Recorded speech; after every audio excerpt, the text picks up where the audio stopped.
Today, our crews are making their way around South Louisiana to show what now Tropical Depression Francine left behind in its path. We want to check in with Elizabeth Bourgeois to see what Ascension Parish is looking like today. And Lizzie, you were out in Ascension last night. A big change from last night to this morning.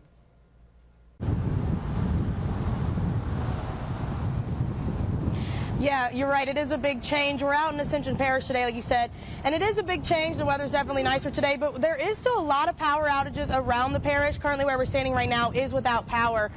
We spoke to the sheriff's office this morning, who says that they're looking at about 50 to 60 road closures around the parish due to things like power lines down and trees down. They said they did send crews out. They sent crews out early this morning to try to get some of those trees out the roadways, but they said it's a waiting game at this point. They are struggling. They said a lot of those trees took power lines down with them.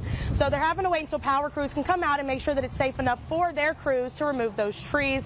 But they did say that they are trying. They just ask that you be patient with them as they try to remove it. They want their crews to be safe. They want the power crews to be safe, and they want you guys to be safe. So again, they are trying, but it is a waiting game at this point. In Ascension Parish, Elizabeth Bourgeois, WAFB 9 News.